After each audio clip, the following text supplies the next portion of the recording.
Pastor Madhu Pranay గారు, over to you.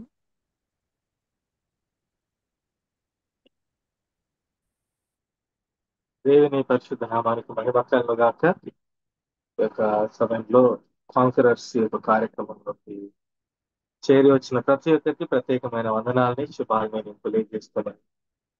ఇప్పుడు మన దేవుని బిడ్డలారా, సజీవ వాహిని ఈ యొక్క కాన్కరర్స్ లో అనేకమైన విలువైన విషయాలు యవనస్తుల కొరకు ఏర్పాటు చేయబడిన ఈ యొక్క కార్యక్రమంలో దేవుని వాక్యం ద్వారా అనేక దైవజనుల మాటల ద్వారా మనల్ని యవన కాలంలో ఉన్న మన జీవితాలని సరి చేసుకోవడానికి దేవుడిచ్చిన గొప్ప అవకాశాన్ని బట్టి నేను దేవుని ఎంతగానో కృతజ్ఞత వందనాలని తెలియజేసుకుంటున్నాను. ఇప్పుడు మన దేవుని బిడ్డలారా, మన జీవితంలో యవన కాలంలో ఉన్నప్పుడు యవన కాలంలో మనము పడిపోకుండా చెడిపోకుండా మన జీవితాన్ని పదిలంగా కాపాడుకుంటూ ప్రభు మార్గంలో మనము స్థిరమైన జీవిత విధానంలో కలిగి జీవించాలని దేవుని యొక్క ఉన్నతమైన ప్రణాళికలో మనము ఉండాలని దేవుడు ఎంతగానో ఆశపడుతున్నాడు. ఇప్పుడు మన దేవుని బిడ్డలారా, మన జీవితంలో విలువైన విషయాలకు నువ్వు ప్రాముఖ్యత ఇచ్చినప్పుడు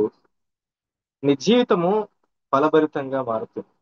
ఒకవేళ విలువైన విషయాలకు నువ్వు ప్రాముఖ్యత ఇవ్వకుండా విలువలేని విషయాలకు మన జీవితంలో ప్రాధాన్యత ఇచ్చినప్పుడు మన జీవితం ఏ రీతిగా ఉంటుంది. ఇప్పుడు మన దేవుని బిడ్డలారా, ప్రతి ఒక్కరము ఆలోచన చేసుకుంటూ ఉండాలి. ఈ లోకంలో మనము చూసినట్లయితే సమయము చాలా తొందరగా గతించిపోతుంది. 2024 ముగించుకొని 2025లోకి వచ్చాము. అప్పుడే ఒక నెల అయిపోయి మరలా రెండవ నెలలోకి మనం వచ్చాం. మన దేవుని బిడ్డలారా, సమయం చాలా ఫాస్ట్ గా వెళ్ళిపోతుంది. మన యొక్క యవన కాల జీవితంలో మనము ఈ యొక్క మన యవ్వన దశను ఏ రీతిగా మనం బిల్డ్ చేసుకుంటున్నాం అనే విషయాన్ని మనం ఆలోచన చేసుకుంటుండే. అప్పుడు మన దేవుని బిడ్డలారా, విలువ లేని దాని కొరకు విలువైన దాన్ని మనము కోల్పోదు. ఎప్పుడైనా విలువ లేని విషయాన్ని మనం విడిచిపెట్టి విలువైన దాని కొరకు మనం ప్రయాసపడినప్పుడు ప్రాకులాడినప్పుడు మన జీవితంలో గొప్ప ప్రతిఫలాన్ని, దేవుని యొక్క ఆశీర్వాదాన్ని, దీవెనలు మనం పొందుకొనగలుగుతాం. ఇప్పుడు దేవుని బిడ్డలారా, మనము చూసినట్లయితే మనిషి జీవితంలో, మనిషి బ్రతుకులో ఈ భూమి మీద విలువైంది ఏది అంటే చాలా సార్లు కొంతమంది ఆలోచన ధనము, బలము, నా యొక్క వెనుక ఉన్న బ్యాక్గ్రౌండ్, ఇలా ఆస్తి పాస్తులని, లేకపోతే అందచందాలు, హోదా, స్థాయి, గౌరవ మర్యాదలు, ఇలాంటి ఆలోచనలు ఆలోచిస్తూ ఉంటారు. అసలు ఏది విలువైనది, ఏది విలువ లేనిది, దానికి డిఫరెన్స్ మనం తెలుసుకుంటే మన జీవితం అప్పుడు ఫలభరితంగా మారుతుంది. మన దేవుని బిడ్డలారా, మనం చూస్తూ ఉంటాం. ఇంట్లో ఉన్న చిన్న పిల్లోడి దగ్గరికి వెళ్ళి మనం ఒక 100 రూపీస్ అక్కడ పెట్టి పక్కనే చాక్లెట్లు పెట్టినప్పుడు వాడు ఏది తీసుకుంటాడంటే చాక్లెట్ మాత్రమే తీసుకుంటాడు. పక్కన ఉన్న 100 రూపీస్ కి చాలా చాక్లెట్స్ వస్తాయి, కానీ దాని విలువ ఆ చిన్న పిల్లోడికి తెలియదు. వాడికి కావాల్సింది మాత్రమే తీసుకుంటాడు.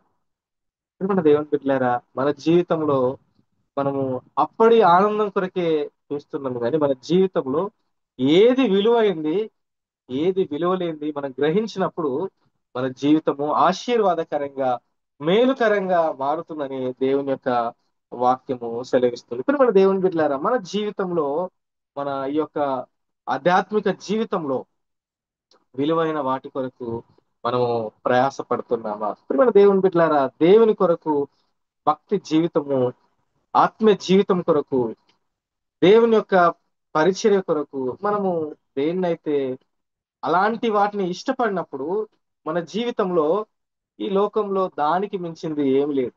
చాలాసార్లు మన జీవితంలో మనము దేవుని విషయాల్ని పక్కన పెట్టేసి ఇహలోక సంబంధమైన విలువ లేని విషయాలకు మనం ప్రయాస పడుతుంటాం. విలువ లేని వాటి కొరకు మనం ప్రాకులాడుతుంటాం. దేవుని సంబంధించిన విషయాల్ని, దేవుని యొక్క ఆధ్యాత్మిక సంబంధ విషయాలు, నీకు మేలుకరమైన విషయాల్ని పక్కన పెడతాం. చాలాసార్లు మన జీవితంలో మనం చూసినట్లయితే ఒక వ్యక్తి వచ్చి మనకు మంచి విషయాన్ని బోధిస్తున్నప్పుడు, మంచి విషయం గురించి మాట్లాడుతున్నప్పుడు అది మనకు బోరుగా అనిపిస్తుంటా అంటది. ఎప్పటికి ఇదేనా, ఎప్పటికి దీని గురించే మాట్లాడుతుంటారని అన్నట్టు ఆలోచన చేస్తుంటాం. కానీ ఏదైనా లోకానుసారమైన విషయం గురించి మాట్లాడుతున్నప్పుడు, అది సినిమా గురించి కానీ, జరిగిన ఏదో స్టోరీ గురించి కానీ, ఏదో స్కూల్లో కాలేజీలో జరిగిన ఆ లవ్ స్టోరీ గురించి కానీ, అలాంటి విషయాలు, అలాంటి సంగతులు, లోక సంబంధమైన మాటల్ని, లోక సంబంధమైన విషయాల్ని మాట్లాడుతున్నప్పుడు దాని మీద ఎక్కువ ఇంట్రెస్ట్ చూపిస్తుంటాం. కానీ దైవికమైన విషయాలు మాట్లాడుతున్నప్పుడు, దేవుని యొక్క వాక్యం గురించి, దైవ సంబంధమైన విషయాల్ని మనం మాట్లాడుతున్నప్పుడు, వాటి మీద మన కాన్సన్ట్రేషన్ కానీ, మన విధానాన్ని కానీ, మన యొక్క ఆలోచన ధోరణి అప్పుడు మారిపోతుంటాం. ఏం బిడ్డలారా, మన జీవితంలో ఆత్మీయ సంబంధమైన విషయాలపైన ఎక్కువ మనం శ్రద్ధ చూపగలుగుతున్నామా? ఇప్పుడు మన దేవుని బిడ్డలారా, విలువైన దాని కొరకు ప్రయాసపడిన వ్యక్తులు బైబిల్లో ఉన్నారు. విలువలేని దాని గురించి ప్రయాసపడి వారి జీవితాన్ని పాడు చేసుకున్న వ్యక్తులు కూడా మనకు బైబిల్లో కనిపిస్తుంటారు. మెట్టుకు కొంతమంది వ్యక్తుల్ని మనము బైబిల్లో ఈరోజు ధ్యానం చేద్దాం. ఇప్పుడు మన దేవుని బిడ్డలారా, రెండవ సమూయేలు గ్రంథము రెండవ సమూయేలు గ్రంథము 13వ అధ్యాయాన్ని మనం ఆలోచన చేసినట్లయితే, రెండవ సమూయేలు గ్రంథం 13వ అధ్యాయంలో దావీదుకు జ్యేష్ఠ కుమారుడైన ఆ అమ్నోను అనే వ్యక్తి అక్కడ మన బైబిల్లో కనిపిస్తారు.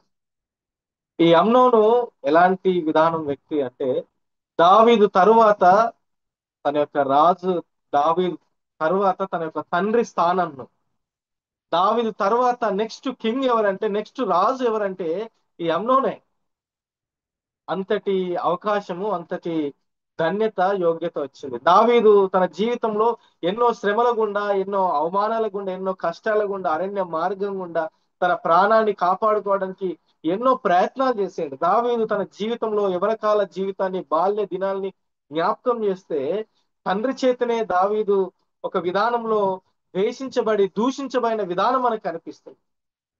దావీదు తన తండ్రి యొక్క పనికి మాలవానిగా చూసిన విధానం కూడా బైబిల్లో మనకు కనిపిస్తుంది. కానీ అమ్నోను జీవితము అట్లేమి కాదు ఆయనకి. మనం మాట్లాడుతున్నప్పుడు ఆ పుట్టడంతోనే గోల్డ్ స్పూన్ తో పుట్టాడు అన్నట్టు మనం మాట్లాడుతుంటాం.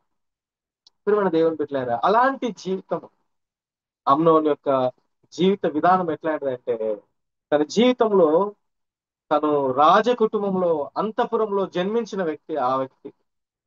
అలాంటి జీవిత విధానంలో ఆలోచన చేస్తే, దావీదు తరువాత రాజు కావలసిన యోగ్యత, అర్హత ఉన్న ప్రతి క్వాలిటీ ఉన్న వ్యక్తి ఎవరంటే అమ్నోను. కానీ అమ్నోను జీవితంలో రాజు కావలసిన హోదాలో, అలాంటి స్థానంలో, అలాంటి స్థాయిలో ఉన్న వ్యక్తి తన జీవితంలో విలువలేని దాని కొరకు తను ప్రయత్నించి, విలువలేని పనికి మాలిన పని చేసి తన జీవితంలో విలువైన దాన్ని కోల్పోయిన సందర్భం మనకు కనిపిస్తుంది. ఇక్కడ దేవుని బిడ్డలారా, ఈ అమ్నోను ఎలాంటి వ్యక్తి అంటే, దావీదుకు చాలా మంది పిల్లలు ఉన్నారు. దాంట్లో దావీదుకు ఒక ఆడపిల్ల తామారు అనే ఒక ఆడపిల్ల కూడా దావీదుకు ఉంటుంది. ఈ అమ్నోన్ అనే వ్యక్తి తన సొంత చెల్లెతో పాపం చేయాలనే ఆలోచనతో, తన సొంత చెల్లిని పాడు చేయాలన్న ఆలోచనతో ఒక పన్నాగంలో, ఒక కుట్రలో, ఒక లాంటి విధానంలో ఆశ, ఒక లస్ట్ కలిగి తన జీవితంలో ప్రాకులాడుతూ ప్రయాసపడుతూ, అలాంటి విధానంలో ఉన్నప్పుడు, అలాంటి సందర్భంలో ఉన్నప్పుడు తన మిత్రుడు ఒకడు వచ్చి, ఆయన యెహోనాదాబు అనే ఒక వ్యక్తి వచ్చి, ఎందుకు నువ్వు ఈ రీతిగా డల్ గా ఉన్నావు అని అడిగినప్పుడు, ఎందుకు నువ్వు అలాంటి చిన్నబోయి చిక్కిపోయిన విధానంలో ఉన్నావు అని అడిగినప్పుడు ఆయన చెప్పే మాట ఏంటంటే, నా చెల్లి పైన నాకు ఒకలాంటి కోరిక వస్తుంది. ఇప్పుడు మన దేవుని బిడ్డలారా, మన జీవితంలో మనకు మన విలువైన దేవుడు ఇచ్చిన ఈ జీవిత విధానంలో మనం ఎలాంటి ఫ్రెండ్స్ మనం చూజ్ చేసుకుంటున్నామో కూడా మనం ఆలోచన చేసుకుంటూ ఉండాలి.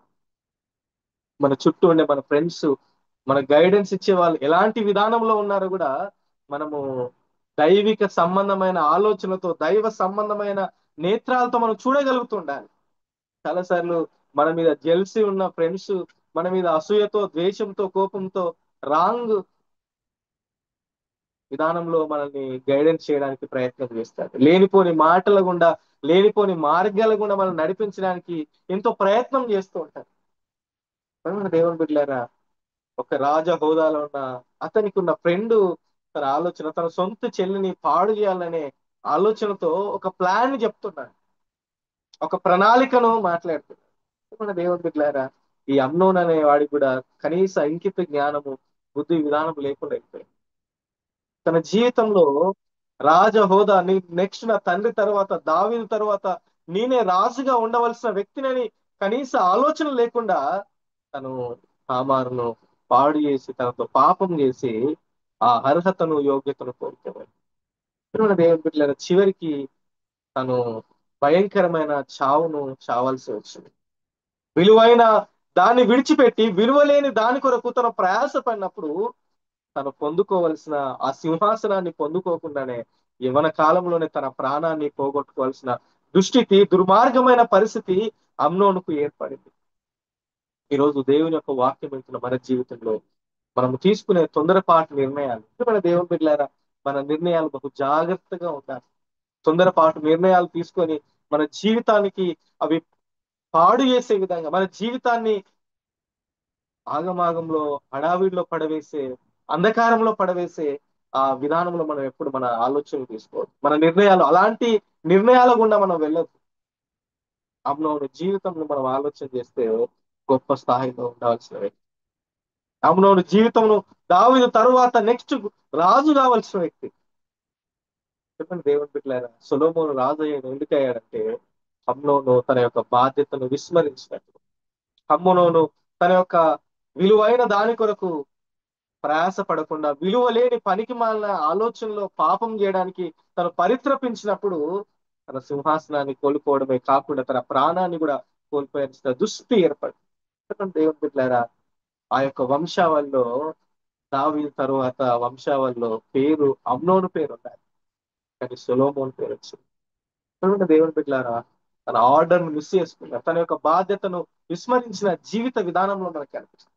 చాలాసార్లు మన జీవితంలో కొన్నిసార్లు విలువైన దాని గురించి, మనకు విలువైనది ఉన్నా సరే దాని గురించి ప్రయత్నం చేయకుండా, దాని గురించి మనం ప్రయాస పడకుండా విలువలేని ఈ లోకానుసారమైన జీవిత విధానంలో మనం ప్రయాస పడుతుంటాం.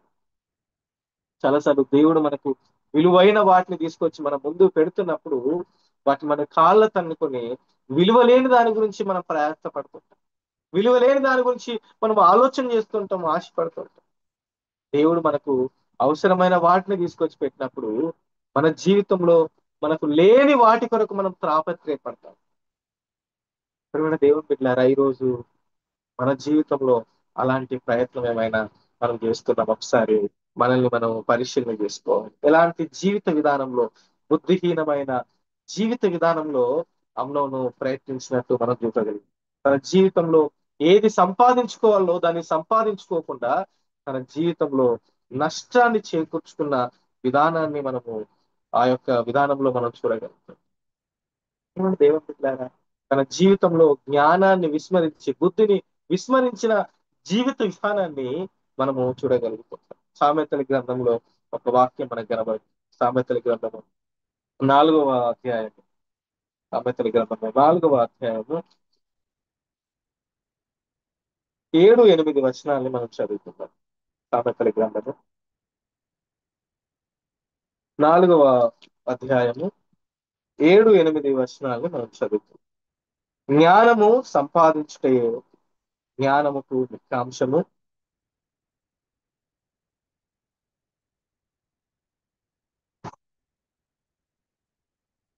నీ సంపాదన అంత ఇచ్చి బుద్ధిని సంపాదించుకొనుము.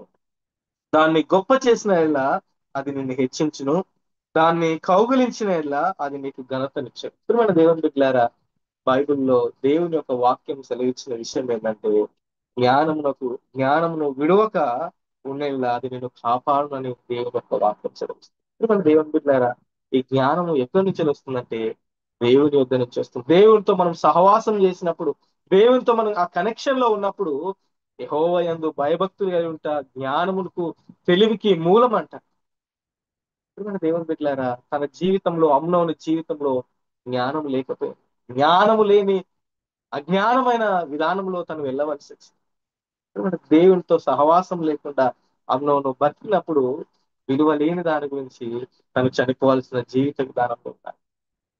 జ్ఞానము కలిగి ఉన్నప్పుడు జ్ఞానం మనల్ని ఏం చేస్తుందంటే జ్ఞానమును విడువక ఉండనెల్లా అది మనల్ని కాపాడుతుంది. జ్ఞానము కలిగి ఉన్నప్పుడు మన జీవితంను జ్ఞానము కాపాడుకుంటూ మనం ఎలాంటి స్థాయిలోనికి వెళ్ళాలో, ఎలాంటి మార్గంలోకి వెళ్ళాలో, మన డెస్టినేషన్ ఏదో అలాంటి స్థాయిలోకి జ్ఞానం మనల్ని నడిపిస్తుంది.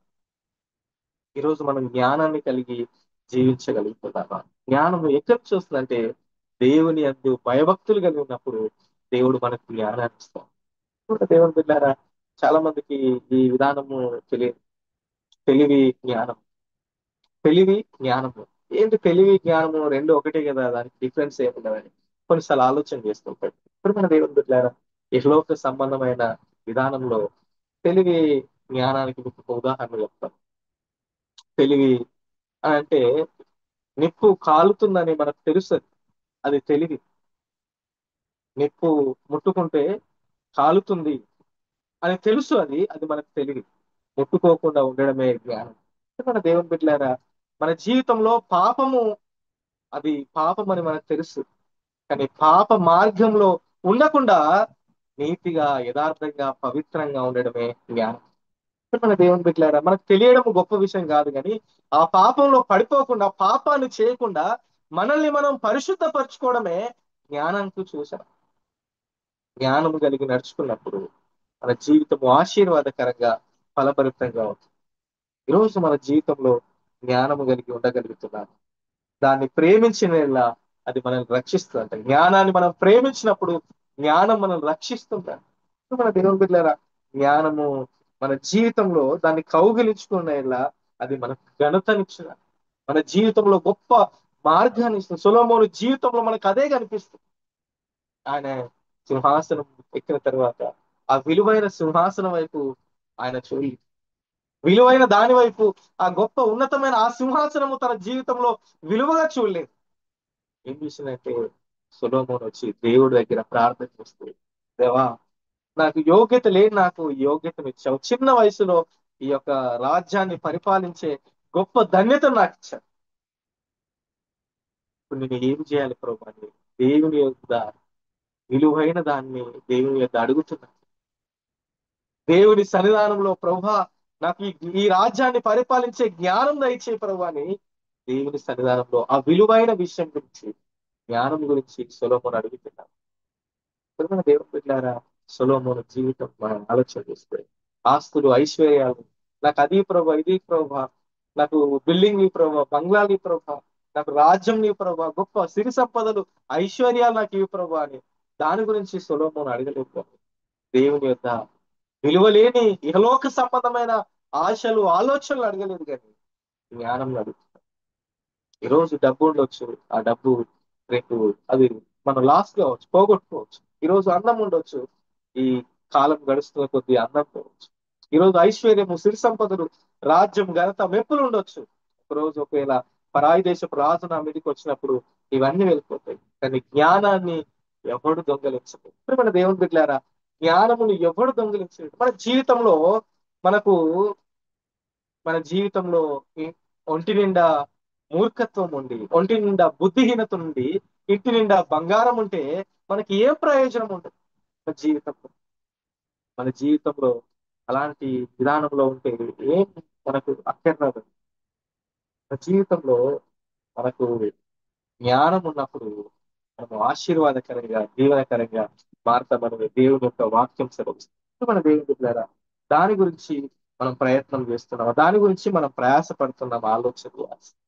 అమ్నోను, సొలొమోను ఇద్దరి వ్యక్తిత్వ జీవితాలు మనం చూసినట్లయితే, ఒక వ్యక్తి విలువ లేని దాని గురించి ప్రయాసపడి తన జీవితాన్ని పాడు చేసుకున్నట్టుగా చూస్తుంది. ఒక వ్యక్తి విలువైన దాని గురించి ప్రార్థించినప్పుడు దేవుడు అనేకమైన ఆశీర్వాదాలు ఇచ్చిన విధానాన్ని మనం చూడగలం. ఇక్కడ దేవుని బిడ్డలారా, ఇంకొక వ్యక్తిని కూడా మనం చూసినట్లయితే దానియేలును మనం చూడగలుగుతాం. బయట దానియేలు జీవిత విధానాన్ని మనం గమనించినట్లయితే, దానియేలు తన జీవితంలో దేవుని యొక్క ఆశీర్వాదాన్ని పొందుకోవడానికి, దానియేలు తన జీవిత విధానంలో మనం చూసినట్లయితే, దానియేలు ఎక్కడో ఒక, ఆయన బానిసత్వంలో ఉన్న వ్యక్తిగా ఉన్న ఆయనే పరాయి దేశము, దేశం మీదకి దేశాలు యుద్ధానికి వచ్చినప్పుడు ఒక దేశంలో ఉన్న ఆ దానియేలు, ఇస్రాయేలు దేశంలో ఉన్న దానియేలు తన జీవితంలో ఆయన బానిసత్వంలోకి వెళ్ళారు. పరాయి దేశంలో, శత్రు దేశంలో ఉండి భక్తిని విడవకుండా, ప్రార్థన విడవకుండా, యథార్థతను విడవకుండా దానియేలు ప్రార్థన చేసుకుంటున్నారు. మన దేవుని బిడ్డలారా, దానియేలు దేవుని యొక్క అడుగుతున్నప్పుడు గొప్ప ఆశీర్వాదాన్ని, గొప్ప బహుమానాన్ని దానియేలు చూసినట్టుగా మనం చూస్తాం. మన దేవుని బిడ్డలారా, ఏమి ఆధారం లేదు, తనకి బ్యాక్గ్రౌండ్ ఏమి లేదు, తన జీవితంలో శత్రు దేశంలో చెరలో బానిసగా ఉన్నాడు. కానీ బుద్ధి, జ్ఞానం కలిగి ఉన్నప్పుడు దానియేలు ఎంత ఎదిగిపోయాడో దేవుని యొక్క వాక్యంలో మనం గమనించినట్లయితే, దానియేలు గ్రంథము 6వ అధ్యాయము, దానియేలు గ్రంథము 6వ అధ్యాయం 3వ వచనాన్ని మనం చూసినట్లయితే, 3వ వచనాన్ని చూసినట్లయితే, ఈ దానియేలు అతి శ్రేష్టమైన బుద్ధి గలవాడై ప్రధానులలోను అధిపతులలోను ప్రఖ్యాతి నొంది ఉండెను గనుక రాజ్యమంతటి మీద అతన్ని నియమింపవలనని రాజు ఉద్దేశించారు. మన దేవుని బిడ్డారా, దానియేలు జీవిత విధానం చూసినట్లయితే, దానియేలు ఆయన ఎక్కడున్నాడంటే శత్రు దేశంలో చెరలో బానిసగా ఉన్నాడు. ఏ ఆధారం లేదు, ఏ బ్యాక్గ్రౌండ్ లేదు, గొప్ప స్థాయికి రావడానికి, గొప్పగా ఎదగడానికి దేవుడు తప్ప బయట మనుషుల ఆధారం ఏమీ లేదు దానియేలు. అలాంటి దానియేలు దగ్గరికి రాజ భోజనం వచ్చినప్పుడు తను చెప్పిన మాట ఏంటంటే, మాకు సామాన్యమైన భోజనం లేదు, ఈ అపవిత్రమైన ఈ ఆహారాన్ని నేను తీసుకోలేను. నా జీవితము నేను దేవునికి ఒక నిష్ట కలిగిన జీవిత విధానంలో ఉన్నాను. దేవునికి సమర్పించుకున్న ఒక జీవిత విధానంలో ఉన్నాను. ఇహలోక మాలిన్యాన్ని నా శరీరంలోకి నేను రానివ్వను అని తన ఒక నిష్టలో ఉన్నప్పుడు, తన జీవితాన్ని కాపాడుకున్నప్పుడు, తనకి విలువైన అవకాశము, బుద్ధి కలిగి తను నడుచుకున్నప్పుడు, అక్కడ మాటలు, ఈ దానియేలు అతి శ్రేష్టమైన బుద్ధి గలవాడై ప్రధానుల్లోను అధిపతుల్లోను ప్రఖ్యాతి నొంది ఉందని గనక రాజ్యమంతటి మీద నియమింపవాలని రాజు ఉద్దేశించారు. ఇప్పుడు మన దేవుని బిడ్డలారా, మన జీవితంలో దేవుని యొక్క బుద్ధిని, జ్ఞానాన్ని కలిగి మనం నడుచుకున్నప్పుడు, విలువైన వాటి గురించి మనం ప్రయత్నం చేసినప్పుడు, దేవుడు మనకి గొప్ప ఆశీర్వాదాన్ని, గొప్ప స్థాయిని ఇస్తాడు. మనం ఎలాంటి పరిస్థితుల్లో ఉన్నా, మనం దాక్కున్నా సరే దేవుడు లాక్కొని వెళ్ళి ఉన్నతమైన స్థానంలో మనం నిలబెడతాం. ప్రియమైన దేవుని బిడ్డలారా, మనం ఎలాంటి పరిస్థితుల్లో, అంధకారమైన పరిస్థితుల్లో ఎక్కడ ఉన్నా సరే దేవుని ఎడల మనం భయం, భక్తి కలిగి దేవుని యొక్క జ్ఞానాన్ని, దేవునితో సహవాసాన్ని, దేవునికి మనం దగ్గరగా నివసించినప్పుడు మనల్ని దేవుడు ఉన్నతమైన స్థానంలో తీసుకెళ్తాడు. విలువైన దాని గురించి నువ్వు ప్రయత్నించినప్పుడు, విలువైన దాని గురించి నువ్వు ప్రయాసపడినప్పుడు, నీ జీవితంలో గొప్ప స్థాయికి, గొప్ప స్థానానికి దేవుడు మనల్ని తీసుకెళ్తాడు. దాని జీవితంలో అదే జరిగింది. దేవుని బిడ్డలారా, ఉన్నతమైన స్థాయికి దేవుడు తీసుకెళ్ళాడు. నీ శక్తి సామర్థ్యాలను బట్టి, నీకున్న చదువును బట్టి నువ్వు ఉన్నతమైన స్థాయికి నువ్వు వెళ్ళొచ్చు. అవి నీ చదువు, నీకున్న జ్ఞానము, నీ శక్తి సామర్థ్యాలు, నీ బ్యాక్గ్రౌండ్ ఉన్నతమైన స్థాయికి నేను తీసుకెళ్ళొచ్చు. కానీ ఆ స్థానంలో నిలబెట్టేది మాత్రము దేవుని యొక్క జ్ఞానం మాత్రం. నీ టాలెంట్ ను బట్టి నువ్వు ఉన్నతమైన స్థితికి, ఉన్నతమైన పొజిషన్ కు నువ్వు వెళ్ళవచ్చు. కానీ ఆ స్థానంలో నువ్వు స్థిరంగా ఎప్పటికీ నిలబడి ఉండాలంటే దానికి దేవుని జ్ఞానం చాలా అవసరం. దానియేలుకు అది అవసరమైంది. గొప్ప స్థాయిలో ఉన్నాం. 5 మంది రాజులు మారారు కానీ దానియేలు పొజిషన్ ఎప్పుడు మారలేదు. కానీ ఎంతో మంది దానియేలును ఏదేదో చేద్దామని ప్రయత్నం చేసింది కానీ దానియేలుకు ఆ పొజిషన్ నుంచి దానియేలు కిందికి దిగజార్చలేకపోయింది. దానియేలును పడగొట్టలేకపోయింది. దేవుని బిడ్డలారా, దేవుని యొక్క జ్ఞానం కలిగి నువ్వు విలువైన దాని గురించి నువ్వు ప్రయత్నం చేసినప్పుడు అది నిన్ను కాపాడుతుంది. ఆ జ్ఞానము నిన్ను రక్షిస్తుంది. దాన్ని కౌగిలించుకున్నప్పుడు దాన్ని ఉన్నతమైన ఘనత, రెట్టింపు, దీవెన, ఆశీర్వాదంలోకి ఆ జ్ఞానం వల్ల తీసుకెళ్తుంది. ఈ రోజు దేవుని యొక్క మాటలు వింటున్న నీ జీవితంలో నువ్వు దేని గురించి ప్రయాసపడుతున్నావు, దేని గురించి నువ్వు ప్రాకులాడుతున్నావు, నిన్ను ఒకసారి ఆలోచన చేస్తావు. ఎలాంటి జీవిత విధానం, నిష్ట కలిగిన జీవిత విధానంలో ఉండగలుగుతున్నావు. మన దేవుని బిడ్డలారా, కొంతమంది ఆలోచన ఈ రోజుల్లో చూస్తే 40 రోజులు, 20 రోజులు, 21 రోజులు నిష్ట, మండలం, అరమండలం అని ఈ నిష్టలో ఈ నల్లబట్టలు, ఎర్రబట్టలు వేసుకొని ఒక నిష్ట విధానంలో వాళ్ళు చూసినప్పుడు ఆశ్చర్యం వేస్తారు. నేల మీద పడుకుంటున్నారు, చెప్పులు లేకుండా నడుస్తుంటారు. పొద్దున్నే 4 గంటలు లేచి ఆ చన్నీళ్లతో స్నానం చేసుకుంటూ ఆమె ఒక నిష్టలో ఉండమని నాన్ వెజ్, చెడు వ్యసనాలన్నీ పక్కన పెట్టేసి ఒక నిష్ట కలిగిన జీవిత విధానంలో మనకు కనిపిస్తుంటారు. దేవుని బిడ్డలారా, మన నిష్ట 40 రోజులు, 20 రోజులు అలాంటిది కాదు. జీవితాంతం వరకు మన ప్రాణం పోయేంత వరకు ఒక నిష్ట కలిగిన జీవిత విధానాన్ని మనం ఉండాలి. దానియేలు భోజన విషయంలో ఉంటే, బైబిల్లో ఉన్న ఇంకో వ్యక్తి ఇంకో దాని విషయంలో, విలువైన దాని విషయంలో యోసేపు తన జీవితంలో తన యజమానురాలు తనతో పాపం చేయమని పిలిచినప్పుడు ఆయన చెప్పిన విలువైన మాట ఏంటంటే, నా దేవుని దృష్టికి ఇంతటి దుష్కార్యం చేసి నేను ఎలాగూ తెప్పించుకోగలను. తన శరీర విషయంలో ఒక నిష్ట కలిగిన జీవితం దానితో విలువలేని దాని గురించి తను తన ప్రయాస పడలేదు. విలువలేని దాని గురించి ఆ యొక్క ఆ ఆ టెంపరీ ఆ సుఖం గురించి తను ప్రయత్నించలేదు, కానీ విలువైన దాని గురించి ప్రయత్నం చేస్తాడు. ఇప్పుడు మన దేవుని బిడ్డలారా, అప్పుడు ఒకవేళ దానియేలు ఆ భోజనం తింటే అక్కడ ఉన్న ఆ ప్రజలందరితో నార్మల్ గా ఉండేవాడే. యోసేపు తన జీవితంలో కూడా ఆ స్త్రీతో పాపం చేస్తుంటే గొప్ప పొజిషన్, గొప్ప హోదా వచ్చి ఉండేది. ఆ టెంపరీ టైం వరకు వచ్చి ఉండేదేమో గాని, ఈనాటి వరకు మనం యోసేపును జ్ఞాపకం చేసుకోకుండా ఉండేవాళ్ళం కాదు. ఒకవేళ ఆ రోజు యోసేపు ఆ స్త్రీతో పాపం చేసి ఉండి అక్కడి వరకే తన యొక్క జీవిత విధానాన్ని, ఆ పొజిషన్ ఆలోచించి ఉంటే, యోసేపు గొప్ప ప్రధానమంత్రి చరిత్రలో గెలిచేవాడే కాదు. మనం దేని కొరకు మన నిర్ణయాన్ని తీసుకుంటున్నామో బహు జాగ్రత్తగా, మనం తొందరపాటు నిర్ణయం తీసుకోకుండా దేని కొరకు మనం ప్రయత్నం చేస్తున్నామో, దేని కొరకు మనం ప్రాకులాడుతున్నామో ఆలోచన చేసుకుంటాం. బైబిల్లో ఇంకొక వ్యక్తి కూడా మనకు కనిపిస్తుంటారు. ఇప్పుడు మన దేవుని బిడ్డలారా, ఆ వ్యక్తిని మనం చూసినట్లయితే యోసేపు, ఏశావు, యాకోబు, ఏశావు. ఇప్పుడు మన దేవుని బిడ్డలారా, వారి యొక్క జీవిత విధానాన్ని మనం ఆలోచన చేసినట్లయితే, ఆ యాకోబు చిక్కుడుగాయల కూర చేస్తున్నప్పుడు ఏశావు వచ్చి, నేను ఆకలిగా ఉన్నాను, చావ సిద్ధమై ఉన్నాను, ఆ కూర నాకు ఇస్తే, చిక్కుడుగాయల కూర గురించి జ్యేష్ఠత్వ విధానాన్ని కోల్పోయిన దాని గురించి మనం చూస్తాం. అప్పుడు మన దేవుని బిడ్డలారా, ఒక్క పూట భోజనం చేయకపోతే మనుషులేమి చావరు. కానీ తన జీవితంలో ఆ టెంపరీ ఆశ కొరకు, టెంపరీ ఆలోచన గురించి ఆలోచించి తన జ్యేష్ఠత్వాన్ని పోగొట్టుకున్న భ్రష్టునిగా మనకు బైబిల్లో కనిపిస్తుంటాడు. విలువ లేని దాని గురించి విలువైన దాన్ని అమ్ముకున్న విధానంలో మనకు కనిపిస్తాడు. ఏష్ట ఏశావు తన జీవితంలో విలువ తెలిసిన తర్వాత, ఆ దీవెల గురించి, ఆశీర్వాదం గురించి, ఆ జ్యేష్ఠత్వం గురించి తెలిసిన తర్వాత ఎంతో రోధించాడు, ఎంతో ఏడ్చాడు, కుమిలిపోయాడు, బాధపడ్డాడు. కానీ చేజారిపోయింది, లాభం ఉంది, మరలా తిరిగి రాదు తన జీవితంలో అనుకున్నాడు.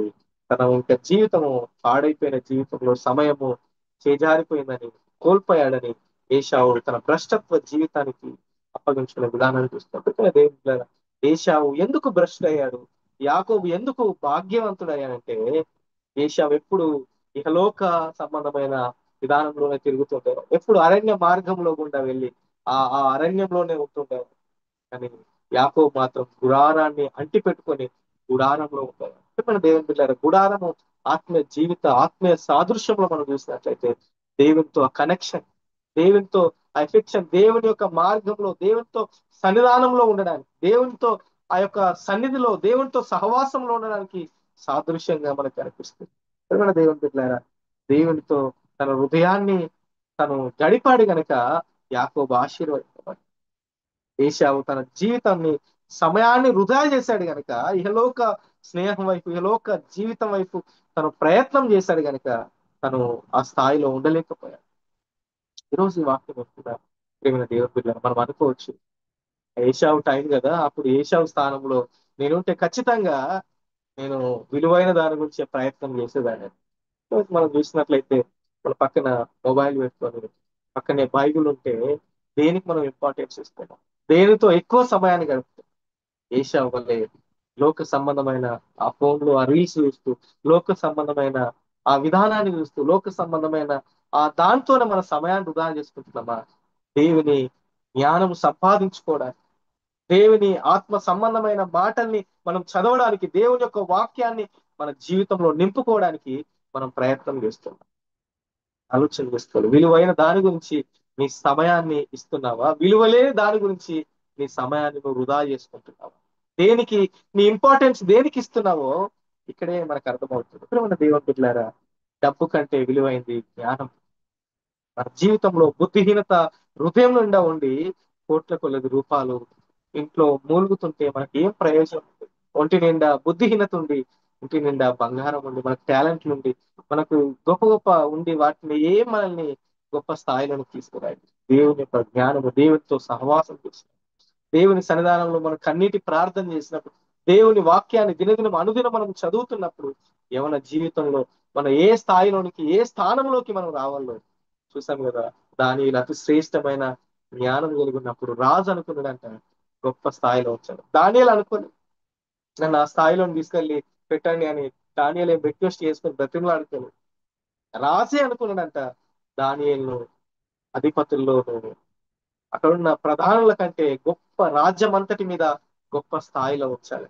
దేవుని బిడ్డలారా, దేవుడు అందరికీ వాగ్దానం చేస్తాడు. ఆ వాగ్దానాన్ని మనం స్వతంత్రించుకోవాలంటే, ఆ వాగ్దానాన్ని మనం స్వాధీనపరచుకోవాలంటే, దేవునితో మనం సహవాసం చేసినప్పుడే దాన్ని స్వాధీనపరచుకోగలుగుతాం, దాన్ని స్వతంత్రించుకోగలుగుతాం.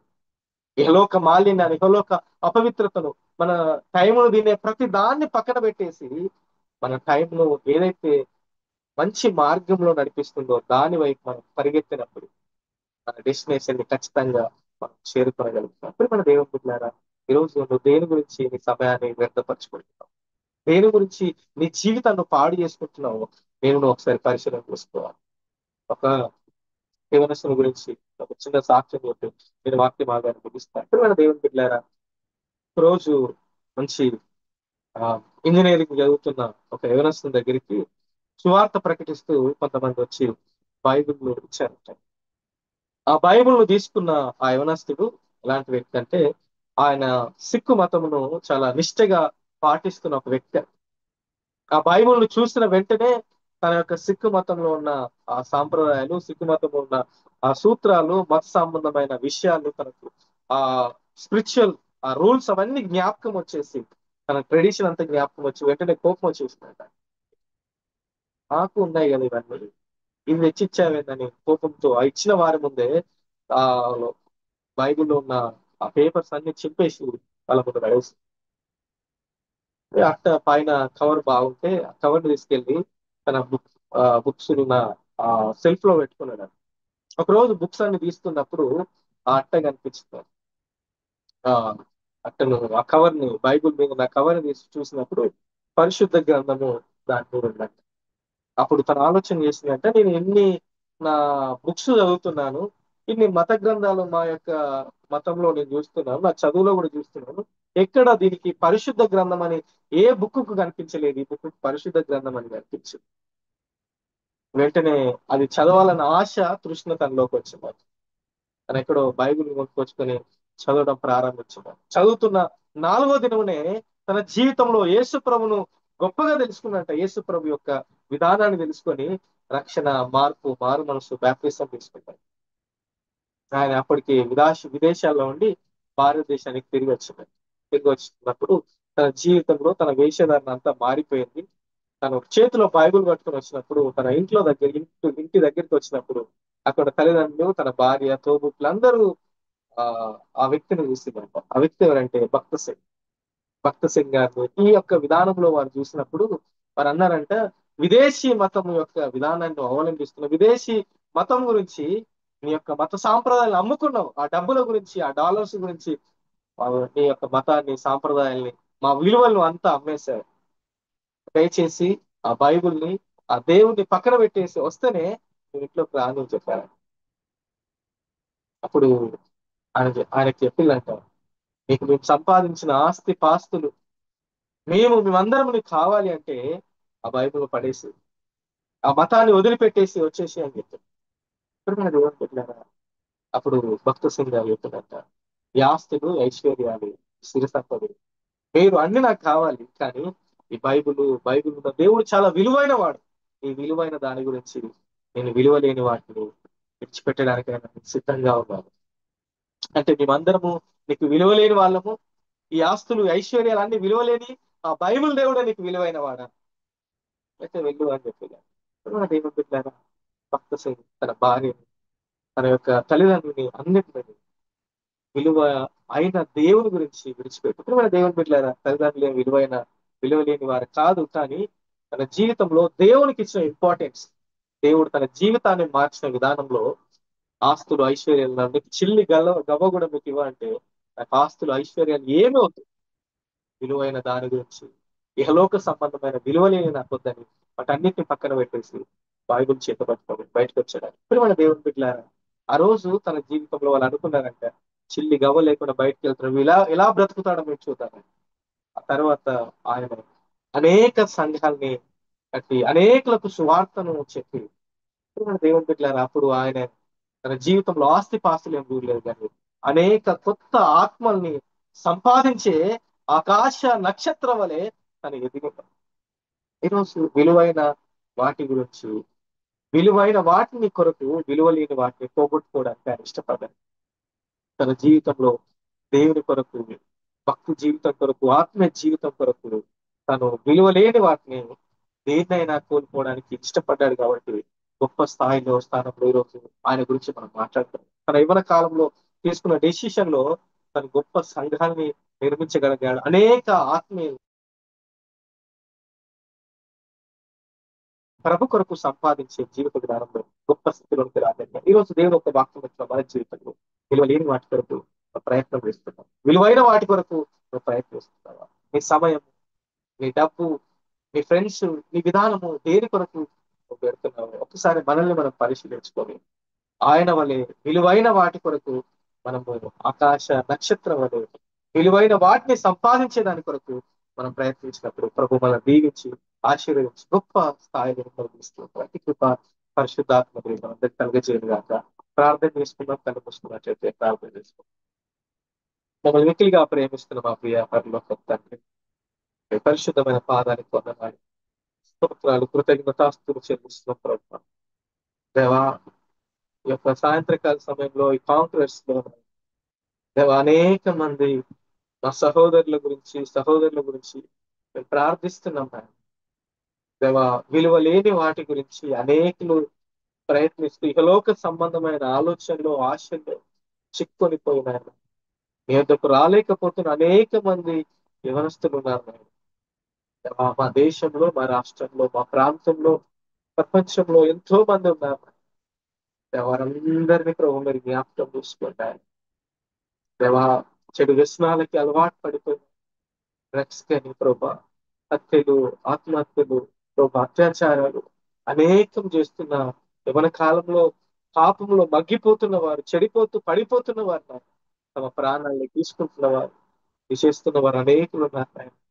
అందరి గురించి నాయన, విలువైన ప్రభుని ప్రాణాన్ని పెట్టిన దేవుడు, విలువైన దాన్ని ప్రభా దేవాని ప్రాణాన్ని అర్పించి క్రయధనంగా మా కొరకు రక్తం కార్చిన దేవుడు, మమ్మల్ని పరిశుద్ధులుగా చేసేటకు, నశించిన దాన్ని వెతికి రక్షించుటకు నాయన ఈ లోకానికి వచ్చి విలువలేని మా కొరకు నాయన నీ విలువైన ప్రాణాన్ని త్యాగం చేసిన దేవుడు, నీ రక్తంలో కడగబడిన ప్రతి ఒక్కరిని పరిశుద్ధులుగా నీ ప్రియ కుమారులుగా చేసిన దేవుడు. ఈ యొక్క వాక్యాన్ని లైవ్ ద్వారా వీక్షిస్తున్న వారిని, వీక్షిస్తూ పోతున్న వారిని, ఈ జూమ్ లో ఉన్న ప్రతి ఒక్క బిడ్డలు మీరు జ్ఞాపకం సజీవ ప్రభు సపోర్ట్ చేస్తున్న వారిని, వారియర్స్ ప్రభు, ప్రతి ఒక్క టీమ్ ను ప్రభు దేవా, ప్రతి ఒక్క బిడ్డని మీరు జ్ఞాపకం చేసుకోండి. హెల్ప్ చేస్తున్న వారిని, బ్యాక్గ్రౌండ్ లో నడిపిస్తున్న ప్రతి ఒక్క బిడ్డల్ని, లీడ్ చేస్తున్న వారిని, ట్రీట్ చేస్తున్న ప్రతి ఒక్కరిని మీరు జ్ఞాపకం చేసుకోండి. అనేక ఏమైనా సహోదరులను ఆత్మీయ మేలు కొలుపునైన ప్రయాసపడే భాగ్యం, ధన్యత ఇచ్చింది. మినిస్టర్ మీరు దీవించి ఆశీర్వదించారు. ఈ రోజు నాయన దేవానికి వందనాలు. వర్షిప్ నడిపించిన వారు, లీడ్ చేసిన వారు, ప్రతి ఒక్క బిడ్డలు మీరు దీవించిన కృపద ఇచ్చింది. మిమ్మల్ని అందరినీ మీ దయగల చేతులకు అప్పగించుకోండి.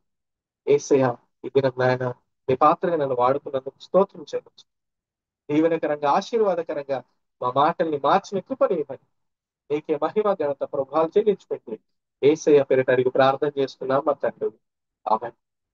ఆశీర్వాదము తండ్రి, కుమార పరిశుద్ధాత్మ త్రియేక దేవుని యొక్క దీవెన ఆశీర్వాదం తలలో వచ్చిన మనకును ఒక కార్యక్రమానికి దీంట్లో వీక్షిస్తున్న ప్రతి ఒక్కరికి సదాకాలం తోడైనడు.